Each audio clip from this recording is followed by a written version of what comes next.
edition of Active Living. We got our traveling man here, Jim Robeck, who's been traveling more around the world than ever. And he's got a fantastic trip to talk about. He's been to Russia, Estonia, Latvia,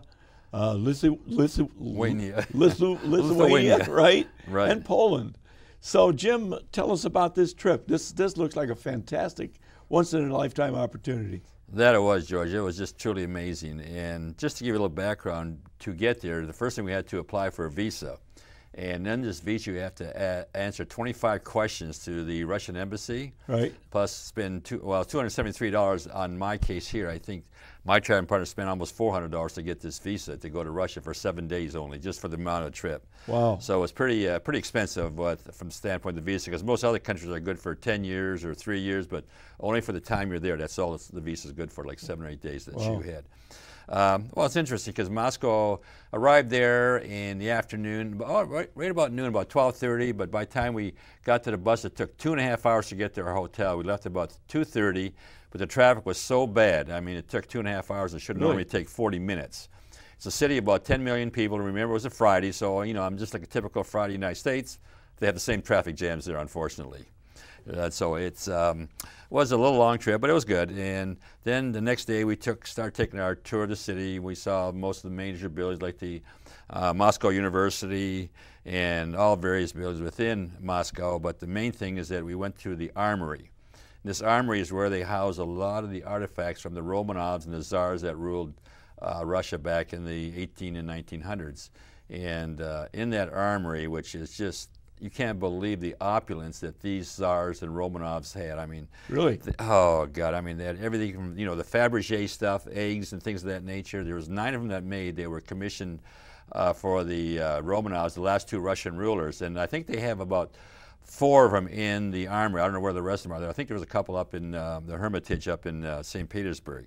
But I mean, the gold, the silver, the dishes. It was considered a diamond treasury also for the Tsars and the Romanov that ruled in that time of Russia. So the ruling class was pretty well off. Oh, more than well off. I mean, here the people were starving. Here they had all this opulence, which was incredible. And as I mentioned to you, I mean, there's a whole book here, this one here, that had all the artifacts they had in there. I mean, all the silver plates, the gold, I mean, the armor. And then interesting also was the fact that in there they had the dresses of Catherine the Great. Okay. She had 15,000 dresses made.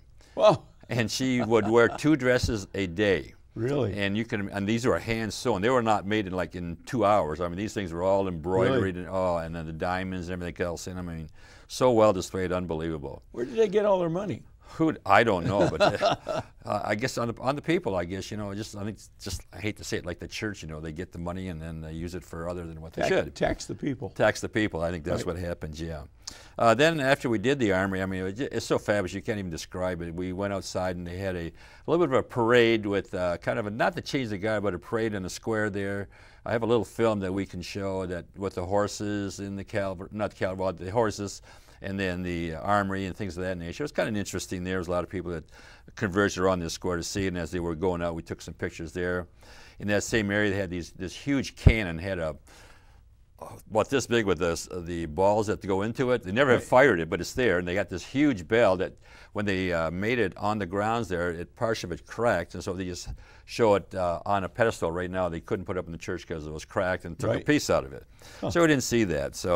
And then once we finished that part of the trip, we went over to actually the Kremlin or the Red Square. And even though the Red Square sounds bad, it's communism and that, but red to them, it's beautiful. It means beautiful. The Kremlin or the Red Square means beautiful. And you see St. Basil Church was the picture everybody sees, to go to Russia with all those kind of domes there and all the multicolored. With all the multicolors. Right. And, that's really beautiful. It's a really beautiful thing. And oh, is that colors? Is that all colored tile? I don't know. I never asked. It's not like Gaudi in Spain there. Where he has those little terrazzo pieces. Right. I don't know. I'm not sure. I can't answer that question. But they have the Lenin mausoleum is there, but he's not buried there no more. I guess they've taken him away because he's deteriorating or what, I'm not sure. But they still have the soldiers there, and it's not really guarded by anything because he's not there. Okay. So, but you were able to see it in the past, but not anymore. In that same square, just off to the, I'm not sure what side, but they have the gum department store, which is the biggest department store in Russia. Really? It's like 3 or 4 floors, and it's all the stores you can imagine. Interesting part about that the cost in Moscow is very inexpensive. You Really? can buy clothes very expensive. Great stores. I mean, they have vegetables and fruits you can buy in this department store, and every kind of shop you can imagine. So it's a real cosmopolitan city. Oh yeah, and I mean, you know, all kinds of Western type goods, I assume. oh yeah, absolutely. Oh, without a doubt. I mean, this thing, you can't believe the capitalism that's in Moscow. It's unbelievable. Really? Oh yeah. I mean, the cars they drive, and they're like Mercedes, Fiats, not Fiats, Audis, BMWs, Okay. Land Rovers, Volvos, and they got a lot of cheaper cars from Czechoslovakia, but they got great cars there. No junkers Yeah. on the ground at No, all. huh? But the most amazing thing about Moscow and St. Petersburg, they are the cleanest cities in the world. You will not find a cigarette butt, a piece of paper anywhere, on the streets, on the sidewalks, in the subways, or in the parks. Really? Nothing. I mean, it's unbelievably clean. Graffiti? No graffiti. None whatsoever. No, no, no, no. Now, I did see it a little bit out of St. Petersburg. We were going out in the industrial section, but I didn't see it in Moscow anyplace. Okay, that's well. And with 10 million people, all of them pretty well live in high-rise apartments. There's no single home dwellings in Moscow City proper. Right. If you got to go outside the city proper to, maybe there'll be some single homes that you could live in. Another thing that we saw there, so with St. Basil and that whole red square there, it's very clean. Again, once again, we saw it at night also with all the lights on. It was fabulous. Then there's a flying bridge that you can go, kind of just onto the river, and it's kind of a platform. You can look over to the Kremlin Square and everything else. And so a very interesting city as far as Moscow is concerned. Then we went to a place out of the city, to this place they called Surgeon Posad. It's a monastery that was about, maybe 40 miles out of Moscow, and it had like 13 churches there. It was a monastery. The Russians didn't do anything with that particular monastery during all that time through the communist rule and everything. They pretty well stayed intact, so it was kind of neat. And the last thing about Moscow was the subway. I mean, we went down there. There's statues, there's mosaics, there's paintings. Really? Oh, chandeliers. I mean, you just can't believe how clean it is, and people just rush back and forth, you know, between where they work and go to their apartments, and that's it, you know. And basically, about probably 80% of the people, or maybe 70% of people, live in this underground between subway to work and to their apartment building. But they have a great underground system. Oh, it's fabulous. I mean, you can't believe how good and how clean and on time. I mean, they're there. Those trains Really? are just fabulous. We were on them during our little tour. They took us about 3 or 4 times to different stations there, which is kind of neat. Yeah. And look at the various stations where the statues were, and the paintings and the mosaics. I mean, it was just, it knocks you right out of the window. I mean, it's just Fantastic. unbelievable, unbelievable. So that was kind of Moscow. I mean, it's lots to see, but it's just too much to see, basically. But it's a great city to visit. Then we took the next day on a Sunday. We left about 11 o'clock from the hotel. Went to a train station. Took a 4.5-hour train ride to St. Petersburg. Okay. Nice and relaxing. Travels about 120 miles an hour. I was going to ask if it was a high-speed train. It was, well, pretty well, 120 miles per hour. I didn't feel like you were going that fast, but it was 120 miles per hour. I was looking at the speed up on the monitor there, and that's how they were going. Now, this was the capital of the Romanov and the Tsars. This is what a capital city of Russia at that time, going back in the time that they were ruling. Again, we did a city tour. We went to this island they called the St. Paul and St. Peter Island. They had a big cathedral there where a lot of the Romanovs were buried, as far as the Tsars and such, as the church there. And Nicholas II is buried there with his family, and some of his servants are buried there in the part of the church there. Really? So yeah, they're Even the buried there. servants? Yeah, and then they had this beautiful red and green crypt. I mean, it's out pure marble, you know, just beautiful. I'm not sure who the 2 people were in there, but it was pretty unique. And then there was a lot of statues in there, and there was one statue that was on the grounds. You know, what's that movie? The Scissors guy with the long fingers. There's a statue there, and this guy had these long, long fingers. Okay. And I don't know what the name of the guy was, but it reminded me of that movie there. So he's basically on those grounds there. Again, the church is just incredible what they see in these churches. The gold and the silver and the icons. It's just out of sight. What denomination were they? Were they Catholic churches originally? Well, they were Orthodox churches, but mostly Orthodox. Okay. Yeah, and there was a few Catholics in and around the various parts of Moscow and St. Petersburg. Then we went to another church called the Church of the Spilled Blood. It was called St. Isaac's Cathedral. Once again, magnificent church. They had these pillars that were pure marble, and they showed how they erected. They had this kind of a thing that they laid the columns down. They were probably 100 tons or something. They're very, very heavy. And they lifted the rope and they pulled them up into a spot in the church there, and they erected them. And it was incredible how they did. I mean, in those days, I mean, the engineering was fabulous. Right, I mean, how they did this. They didn't have all the mechanical. Oh, not like we have today, you know, right. now with all these cranes and everything else. And but again, once again, you go in there, the lavishness of inside of it, you know, the pictures, the altars and everything, it's incredible. It's just unbelievable. Then we had a time to go to the Fabergé Museum where they had all the Fabergé stuff that were made. Right. I mean, the artistry and what these artists did was incredible. I mean, these little eggs, I mean, they had little things that were inside of it. They were like a piano or a chicken Really? or something. Oh, yeah, and then they would pop up. You had to hit a certain spot in the egg for it to come up and show like 3 pictures, or if it showed like something else. I mean, it's so ingenious what they did with these Fabergé eggs, and I'm thinking they're probably worth a heck of a lot of money, which they are. You can buy the replicas, but I mean, they're not like what the real stuff is. But it's really neat, that museum is, again, once again, I mean, these czars had cigarette cases made and lighters and anything you can imagine they made. I mean, this stuff was probably all gold plated. Oh yeah, gold plated and diamonds and jewels and everything else. And then once we went to the Hermitage. Well, naturally, once again, you're seeing all this stuff. There's over 3 million artifacts in the Hermitage Museum. Really? Oh, it's stuff in there. I mean, once again, you just, you know, the flooring, the art collection. They got the Monets, the Rembrandts, and the Renoirs, and a lot of pictures of Christ and statues, and all the rooms that they stayed in. I mean, sitting rooms. I mean, they're so lavish. You just wouldn't believe it, the stuff that was in there. I mean, and there was a small section of Egyptian artifacts, you know, with a crypt of maybe one of the rules from Egypt at that time, but Peter, then it was just, like I say, you walk through that stuff, you just can't believe it. I mean, the halls where they had these, their parties and such, I mean, it was just, it's just so lavish you wouldn't believe it. I never seen that. I don't even see that in Washington, D.C. I don't think if you were to go there. I mean, this was over and above anything you could imagine. Jim, we're gonna take a little break here. Wow, that was quick. In a couple minutes. Okay. But finish real up quick. Yeah, we'll finish there. Petersburg. The last thing we went to is Peterhof, is the summer palace of these czars. Once again, I mean, this huge building with all its gold statues outside, the water fountains, and I mean, once again, you see all the lavishness in this building, just like what you saw in the Hermitage that they had at their summer palace. I mean, the gardens, and it was just so incredible that you couldn't believe it. I mean, how they actually put this all together. Even after the Germans destroyed a lot of it, they had to bury all the statues before the Germans came, and when they actually were gone, then they dug them back up and erected them back up again. But they had all these buildings to resurrect. Well, at least they saved them. They saved them, yeah, which is now all gold plated. And I tell you, once again, it sits out there, faces out to the Bay of Finland, and just an absolute beautiful sight. So they lived a good life, let me tell you. Great life. All right, we're going to take a little break here, Jim. We'll be right back in a couple minutes. Okay. We own a Habitat home. I love working on my Habitat home.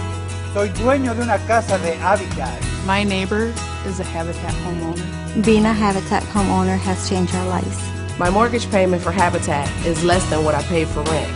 Habitat for Humanity of Oakland County currently has homes available with mortgage payments lower than most rent payments. If you or someone you know needs decent and affordable housing, call 248-338-1843 or visit our website at habitatoakland.org. 15 minutes to wrap this up, buddy. A lot to talk about. Okay, as we left St. Petersburg, we went to Estonia.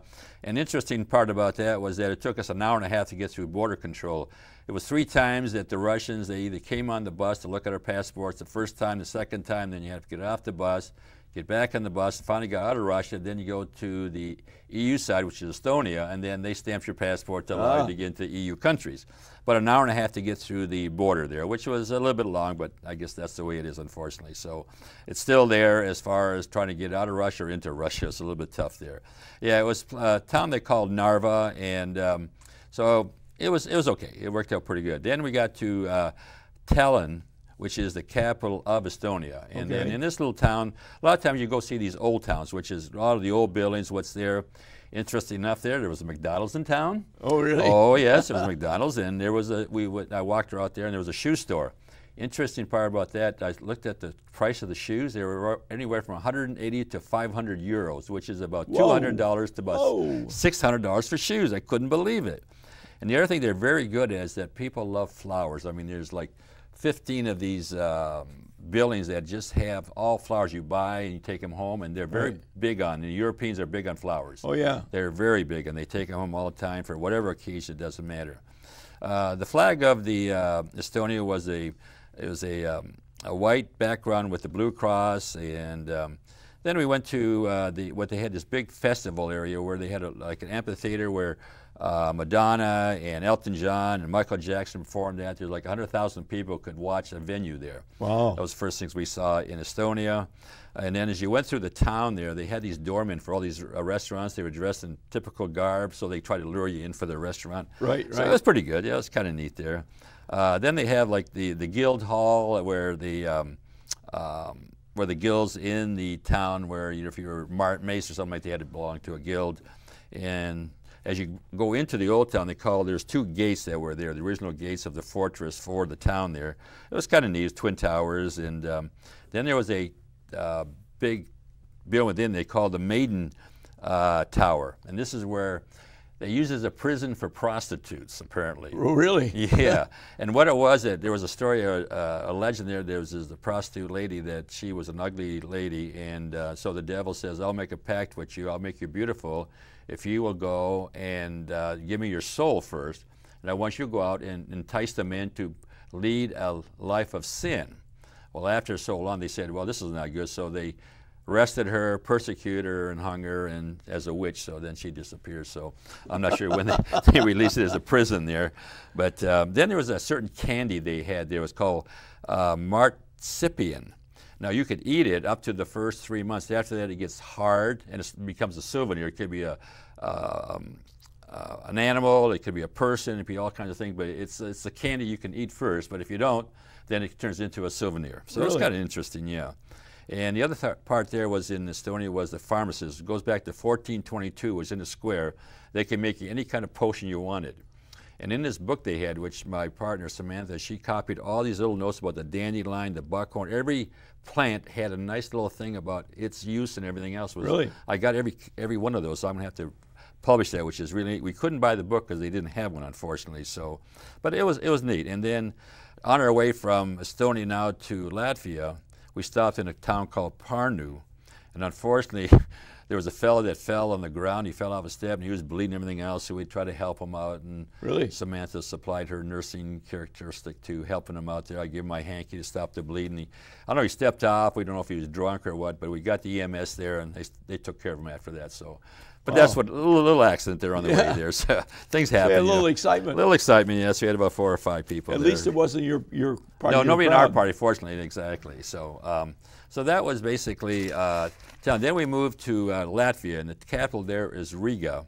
And once again, we stayed at this Radisson hotel. Most of these hotels were either the Radisson or the Marriott, and I think one was the Sheraton. So they're all one of the American-style hotels versus yeah. European. Yeah, we stayed on the 15th floor. We had a panoramic view of the city there, and I have a thing here that out the window, we could see every one of these buildings, that they're all numbered, so it was a beautiful sight. I mean, we had a perfect sight for that. It was unbelievable there. So once again, we took a walk out, and we saw a lot of this Art Nouveau buildings with all these facades. I mean, they had all kind of goddesses, and each building they built was trying to outdo the other one. I mean they painted these on No, the they were actual statues and embedded like frescoes, and it was just gaudy. I mean, it was unbelievable. It's so beautiful. I mean, this whole section of town there was just spent about 40 minutes there to see this stuff. It was really unbelievable. Then we saw there was they said they had the original Christmas tree, that they had like a little Christmas tree. It was made out of metal. Say, this is the original Christmas tree, where the Christmas tree originated from? Originated, like a legend started from. So it was kind of neat there. And then on top of these buildings, they had this one building had a picture of not a picture, but a statue of a chimney sweep. Now, if you walked by him in town, that would mean good luck for you if you walked by this chimney sweep. Really? And then they had another building where there's a cat on top. So this was in regards to the guilds. If you belonged to a guild, this one person, he was not accepted into the guild, so he had the cat turned backwards. But when he was accepted, he turned the cat around to face the direction that would be appropriate. Okay. So there was a cat on the roof, and then also every rain gutter that comes down from the building, they're all protected. And the reason for that is the drunks on Saturday night would ruin these rain gutters. They would bump into them and crash them and pull them up. So they put these metal bars around so they wouldn't trash them, you know. So it was really interesting. So I got a picture of that. And they also had another building where the students lived. And what they did is they had to study, so they had to go outside the building on the roof to study. So here they show a person up there studying, so the other people could have a party there in the school, which I mean, it was unbelievable. So, and then there was a powder tower where a lot of armaments from the First, Second World War was in. We walked through that. It was kind of interesting, and a lot of things about the Holocaust and all that happened to the Latvian people. So did it really? Yeah, there was a lot of pictures there. It's kind of gruesome, you know, what you saw there. You'll see a lot of entertainers on the street. We saw a young fellow, might have been about 13 or 14, he was doing the xylophone. Oh, yeah. He was there about an hour and a half doing a great job, you know, all dressed up, you know, nice and neat, and a white shirt and everything else, and did a fabulous job there. We listened to him about 20 minutes there, so he's very good. And in the town there, they had these Quonset buildings, which were erected by the Germans, and they were for the Zeppelin airplanes, but they never put them in there. But now they are 4 buildings. One is totally all meat. Second one is all vegetables. The third one is all fish. I mean, every rows upon rows upon rows of fish or meat in each building. Really? And it's unbelievable. This big supermarket. And oh, unbelievable. Oh, talking about supermarket, when we were in Moscow, just to go backtrack a little bit, we went to a supermarket on the way to that monastery. It was the biggest supermarket you will see in the world. I mean, they was bigger than any super Walmart. Really? I mean, you could, as far as you could see all these cash registers, and they had everything you wanted in there, from fruit to vegetables to fish.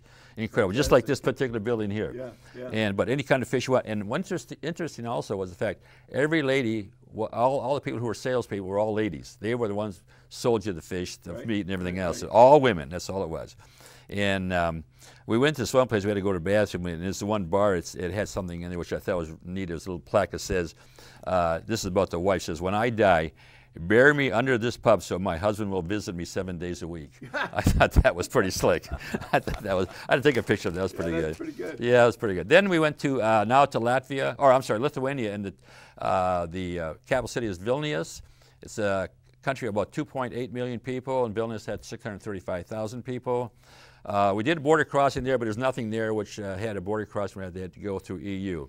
And on the way, we went to this place called the Hill of Crosses. And every kind of cross, over 200,000 crosses were actually on this particular here. It's like a pilgrimage that people go there. Okay. And when they go, they leave a cross? Yeah, they buy it there for 200. There's big ones, and the Pope Paul II was there, and he dedicated the place, and he put a cross there, and they got a building there now, so it's kind of really neat. It was 100,000 people showed up for that particular time he was there. Wow. Then we, what's the next thing here that was interesting in Vilnius? Well, in the town square, there was like 48 churches within about a 3-mile radius. 48 churches. Wow. And 2 of them are very important. Number 1 was the Gates of Dawn. They had a Virgin Mary there, and was placed above one of the gates. And the second was the Holy Mother of God. It was another church. It was 2 beautiful sites as far as churches were concerned, and really fantastic to see. And then we also went to what they call the Museum of Genocide, which was run by the KGB, where they actually destroyed or killed a lot of people, like the Germans. They did the same thing. They were trying to take away the Lithuanians and put Russian people there. And so, I mean, they would take them to trial. In 15 seconds, they say, "You're guilty." Boom, shoot them in the head. Next one, shoot them in the head, and that was it. Wow. And this guy. We got about 2 minutes left. Okay, wow. That was quick. And so that was really interesting. I mean, this guy that was doing the guiding, he was passionate about, because he worked for the KGB in a sense, but he was after the time just about to leave. So, Jim, your last stop was Poland? Right, the last one is Poland. Yeah. And just to finalize on Lithuania, just got to mention that as we were walking through town there, they had pictures of the tattoo ladies way back then, and it was unbelievable. Oh, really? They had tattoos then, which were way back, so it was kind of interesting that these beautiful ladies had all these tattoos. Okay, we're into Poland, and like I say, we talked about the last time I was on the Danube cruise, but the main thing there, was the Polish restaurant and had some pierogies and my famous potato pancakes, which was just smothered with mushrooms and gravy. It was incredible. Man, that sounds and the name of the place was Zapiki. And if you ever go there, got to go to that restaurant. Anybody's got to go there. Then we saw the Jewish memorials we saw before, where over 450,000 Jews were taken out of Warsaw and exterminated. Wow. And we saw the old town, and it wasn't as good as the other old towns, the other cities there. And then and we went to Chopin Park there where his statue is at. And then that night we went to a concert and listened to this beautiful lady that she played the piano. And we'll have about a 10-second thing where she played the piano. It was incredible. I mean, she was very good, all by herself, and it was about 25 of us that went and saw her concert. She played for about 35 minutes. So.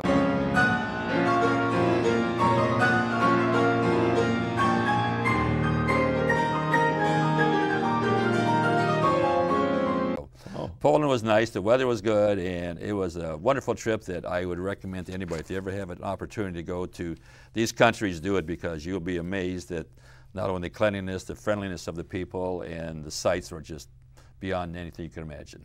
James, thank you so much. Hi, you're most welcome. Great trip again. It sounds like a terrific trip. Yeah, it was. In my next life, or maybe in this life, if I get really lucky, maybe I'll get a chance to do the same trip. Great. Okay, super, George. Thanks again. Thanks again.